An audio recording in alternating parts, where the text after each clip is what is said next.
Azərbaycan Dəmir Yolları 26 may tarixindən etibarən Bakı-Tbilisi-Bakı marşrutu üzrə sərnişin daşımalarını bərpa edir. Bu marşrut üzrə İsveçrənin Stadler Rail Group şirkətinin istehsalı olan yataq tipli vaqonlardan ibarət müasir qatarlar hərəkət edəcək. İlkin qrafikə əsasən qatar hər gün Bakıdan saat 23:10-da yola düşəcək və növbəti gün saat 8:41-də Tbilisiyə çatacaq. Tbilisidən isə saat 21-də yola düşməklə növbəti gün Bakıya saat 6:24-də çatacaq. Bu müddətin sərhəd gömrük baxışı məqsədi ilə 1 saatı Azərbaycan sərhədi, 1 saat isə Gürcüstan sərhədi üçün nəzərdə tutulub. Bakı-Tbilisi-Bakı qatarlarına Azərbaycan ərazisində Bakı Dəmir Yol Vağzalı, Biləcəri, Yevlax, Gəncə, Ağstafa və Böyükəsi stansiyalarında, Gürcüstan ərazisində isə Qardaban stansiyası və Tbilisi Dəmir Yol Vağzalında dayanacaq veriləcək.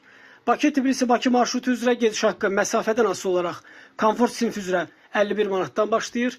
Marşrut üzrə bir istiqamətə Bakıdan Tbilisiyə minimum gediş haqqı 81 manat, Yevlaxdan 67 manat, Gəncədən 62 manat, Ağstafadan isə 57 manatdır.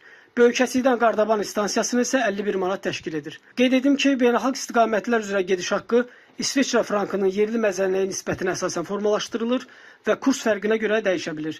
Bakı-Tbilisi-Bakı reysi üzrə bilet qiymətləri də Gürcüstanla hesablaşma əsasında İsveçrə frankının manata məzənnəsinə görə müəyyənləşdirilir. Bundan əlavə beynəlxalq marşrutlar üzrə qatarın keçdiyi hər bir ölkə tarifə əmsal tətbiq edir.